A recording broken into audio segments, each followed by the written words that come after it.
Just the second pair of teammates in the Super Bowl era with 300-plus receiving yards each through 3 games since Mike Evans and Deshaun Jackson did it for Tampa Bay in 2018. All right. Let me ask you this, Stephen A. Who's the better wide receiver duo? Is it Tyreek Hill and Jaylen Waddle, or would you go the Bengals, JaMarr Chase and Tee Higgins? I think better is a strong word. I'm not going to go that far because I know what Higgins and Chase and Boyd bring to the table. When I think about Tyreek Hill and Jaylen Waddle, I'm going to go with them only for this reason. I mean, you got guys like Chase and Higgins and these brothers that make plays, and we understand how lethal and big time they are, Dan. What I marvel at when it comes to a Hill or a Waddle is how everybody knows they going deep. Yeah. Everybody knows you got to lay back and you can't let them behind you, and they still do it anyway. You see, and I measure, just so you know, it doesn't matter what sport it is, Dan, I don't measure things schematically when I see players, because when I see a coach and he comes up with the right schemes and what have you, most folks can capitalize off of that if your scheme is superior to the competition. What I pay attention to when I'm measuring greatness is I know exactly what you're going to do, when you're going to do it, how you're going to do it. You know I know, and there's still not a damn thing that I can do about it. That's what I see. When I covered Jordan and I covered Kobe and we watched LeBron and others, what you have to remember is when you know what they're going to do and you still can't stop them. And I remember when primetime Deion Sanders used to tell me, it got so bad for him, Dan. Dan, he told me this, and I'm sure you've heard this story before because he's told others afterwards. But he told me this before. He's like, yo, man, you out there and you get so bored that they won't throw the football in your way because they knew that he was the best corner in history.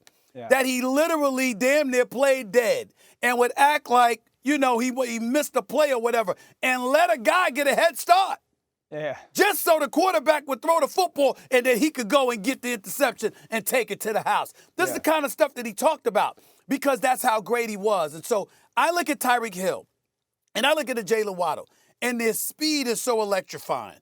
The way they can get behind the defense. I'm just saying to myself, when I look at them right now, the fact that you know what they bring to the table. It could be a 5-yard, a dip and dunk pass, right there, and they could take it to the house. It could be a short yard situation, they take it to the house. Or they could just do a fly pad, they just take it to the house. You cannot stop these brothers on your own. You got to get to the quarterback because you can't stop them. Yeah. That's what I see when I see them. That's why I go with them. That's fair, Stephen A. Hearing your stories, it makes me think I was fortunate. I played with some really good receivers in the league, some Hall of Famers. Like I played with Calvin Johnson a pretty good amount of time. Megatron. Yeah, I played with Andre Johnson. Remember him, the Houston Texans, big-time player. I played more with Calvin than Andre. I remember, and this is kind of what you were hinting at. I remember we're playing with Calvin. We're trying to figure out ways to get Calvin the ball, and we're going to run him on a 5-yard hitch route. Just run up 5 yards and stop. And the Colts, we were going to play the Colts, and they play cover 2, so a corner is going to be sitting right there. A hitch route into a cover 2 corner plays absolutely dumb. It's dead. And I just remember we put the play in, and Calvin's going to run a hitch, and I go to our coach, and I'm like, well, what do you want me to do with the ball if they run cover 2? And they were like, no, just still throw it to Calvin. And I was sitting there going, no, the defense knows that Calvin's running a hitch route, and they're in the perfect play call for it. And our coach was like, just throw it to Calvin. I get in the game. Sure enough, we're playing the Colts. We call the hitch route. The Colts call cover 2, and I just sit there and think to myself, like, all right, I'm just going to throw it to Calvin. 35 yards later, there was a completion. So, like, to your point, these guys, really 3 out of the 4 are like this. It doesn't matter that the defense knows. I'll take Cincinnati strictly off this. 2 reasons why. Size over speed. I do think the size of JaMarr Chase and Tee Higgins, I enjoy, the ability to just throw the ball somewhere in there for vicinity. Tyreek will go climb up and go make a play on the ball. I haven't seen Jaylen do that a ton. But just the ability of those guys, their physical frame, a little bit more, their ability to go make those contested catches. And I really believe that JaMarr and Tyreek, T, I could put by themselves one-on-one like we would do with Calvin or like we would do with Andre Johnson or Reggie Wayne and say, you go whoop your guy. It's one-on-one. You got to go win on your route. Tyreek can do that a little bit. Jaylen necessarily hasn't. Jaylen is one of those guys, you got to move him in the slot, and he's absolutely electric in there, and a little bit with Tyreek. But for T and JaMarr, I could just put you out there. There's also this reality. JaMarr's season last year of 102 catches, 1,600 yards, and 15 touchdowns, Tyreek nor Jaylen have never had that season.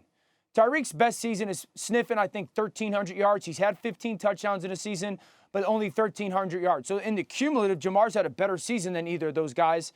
And T, in many ways, had, Jaylen last year had 100 catches, 1,000 yards, T's Higgins' best season is like 80 catches, 1,000 yards, 5 touchdowns. So they're both pretty much on par with production.